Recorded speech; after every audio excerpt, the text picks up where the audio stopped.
Well, what's up, Menlo Students community? So good to be here with you. Man, what a wild night that it has already been. The most disgusting things I've seen in a long time. I've had to drink that milkshake before. It is gross. I bet you Zach's throwing up around the corner right now because it's so disgusting. Trevor and Mary ate a spider. Why would that even happen? Listen, this is gross. And Donovan won the belly flop contest. I mean, I get that. He did do the best. We're also going to give away an iPhone 11. I mean, tonight is amazing. It's fun. It's awesome. I'm so glad that we get to spend this night together. But listen, if I have to be honest with you, this is not how I thought that we would be spending our summer kickoff. I mean, this is not how I thought we would be launching into the summer. You see, months ago, we were planning, we were scheming, we were gonna all get together physically. We were gonna throw a foam party again. We did that last year. We were gonna do maybe a color powder party or something. We were gonna think of like these epic things that we could do together, like in person with one another. But we didn't get to do that. You see, we're meeting virtually. I mean, you may be watching from your living room or your kitchen or your bathroom. That's weird, but you may be doing that. And like, I'm here and you're there. And this is just not what I expected. Like, I'm sure it's not what you expected either. I think that's the theme of this season, right? It's kind of like life has took an unexpected turn.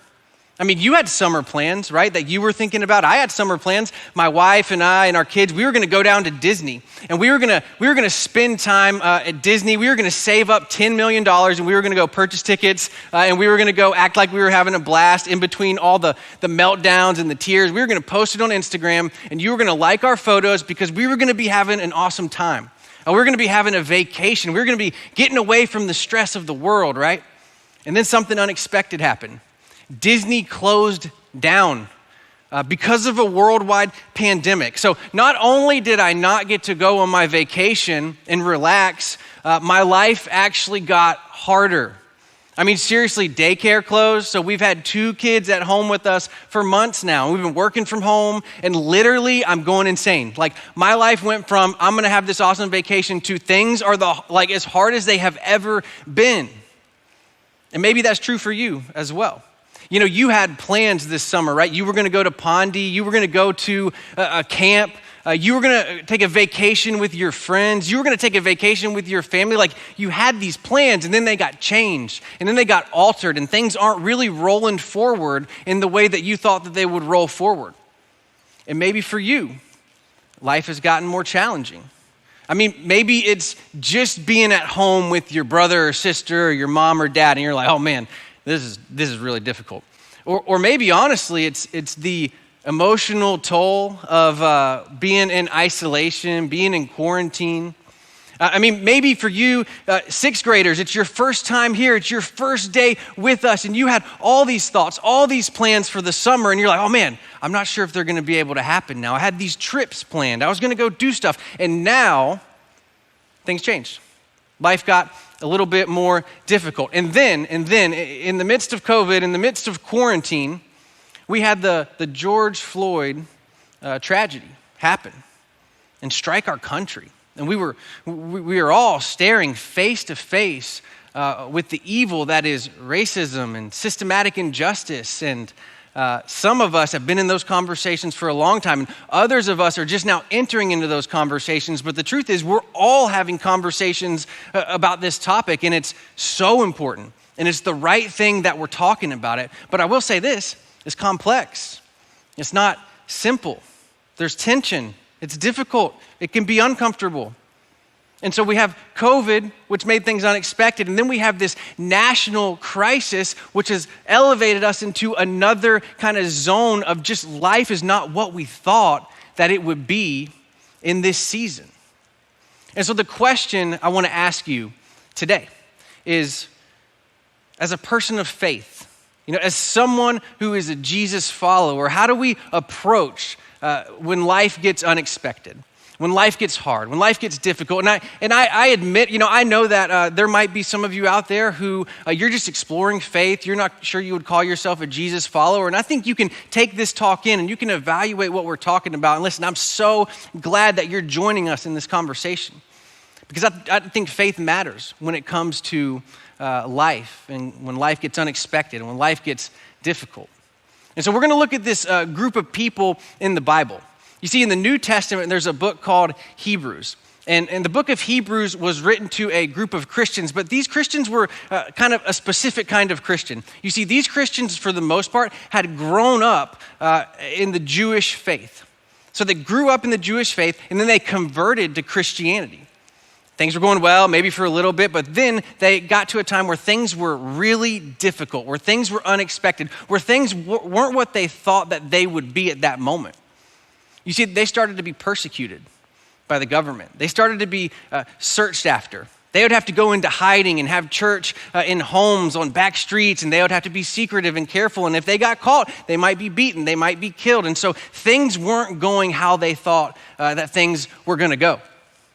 And so some of them said, I think I'm done. I think I'm going back to my Jewish faith, or I think I might go back to no faith at all. I'm definitely not going to lean into faith. I'm going to lean away from faith. And so the book of Hebrews was written to these Christians as an encouragement to, no, don't run away from your faith. Lean into your faith in this moment. When life gets difficult, run towards your faith. And so here's what the writer of Hebrews says to this group of Christians. He says, let us hold fast to the confession of our hope without wavering, for he who promised is faithful. Let us hold fast to the confession of our hope without wavering. What does that mean, to hold fast to the confession of our hope? What's our confession? Well, I think for these people, maybe for us, it means think back. Think back about your faith. Think over the course of your life when God has shown up for you in the past. Was there a time when God made a difference in a circumstance of yours? Was there a time that God made a difference in your heart where the gospel actually sunk into your heart in a new way? Where you realized, man, I'm not perfect, but Christ, he covers all that for me. I'm not perfect, but Christ, he died for me. And when that clicked for you, what happened in your heart? What happened in your soul? Think back to that. Hold fast to your faith. Hold fast to the confession of your hope. Was there a time God made a difference in your family? Think about that. Fill yourself up with that. It would have been easy for some of these Christians to probably do that because some of them, in a very real sense, either by Jesus or his disciples, were physically healed. Some of them were given an identity when they didn't have one. Some of them, they were living a purposeless life, or they were living a life that was all about themselves, and they might have been in pain, in agony, and Jesus came in and grabbed them out of that and said, I want to give you a purpose. I want to give you a mission. I want to give you a fulfilled life. And so they had very real experiences of God coming in and making a difference in their life and in their heart.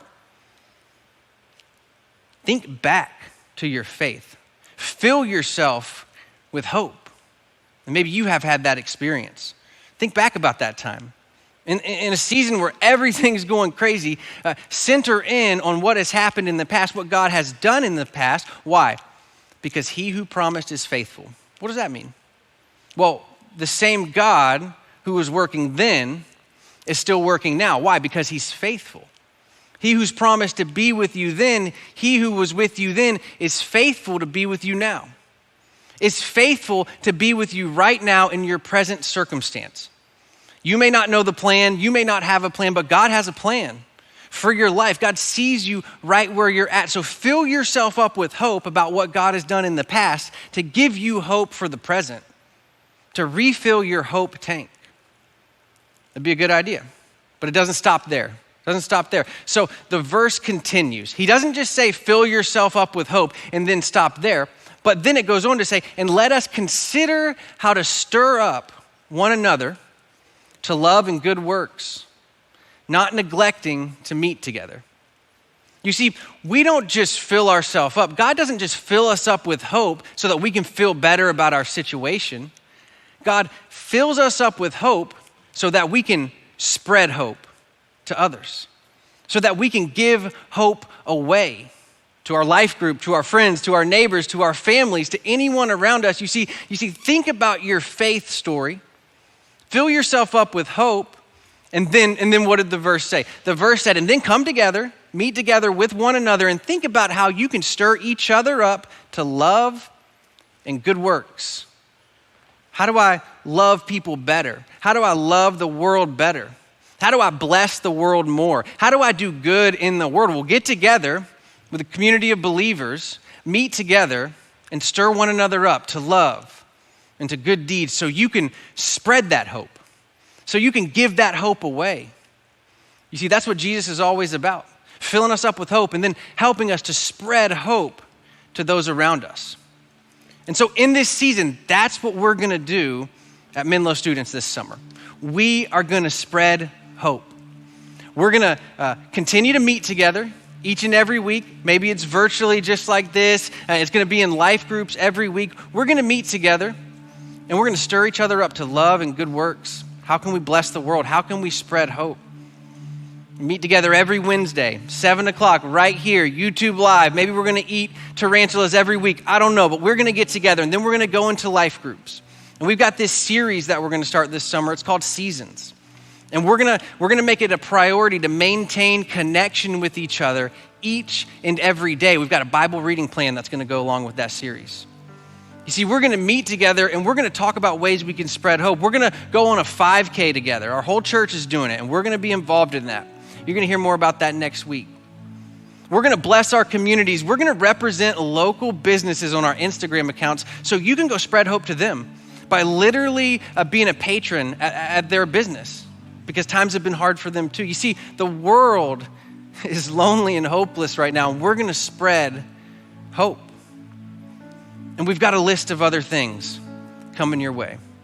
And we're gonna be talking about it all summer. But here's the thing I want you to hear, okay? We can't do this without you. We can't spread hope in the way that God wants us to come together and spread hope this summer in the Bay Area without you. So let's continue to meet together. Let's stir one another up to love and good deeds. Let's talk about that each and every week. And maybe you can invest in a deeper way this summer. Maybe a deeper way in your faith than you ever have before. And listen, I know you may be watching and you're saying, I'm not sure about my faith. I'm not sure about God. I'm not sure about what all that means. I encourage you to just keep coming back. Let's just keep talking about it. You're always welcome here. You can belong here before you believe. Let's enter into conversations together because I think God could be up to something in your life. I think God's up to something in our community. And I think he's gonna be up to something as we try to spread hope this summer together.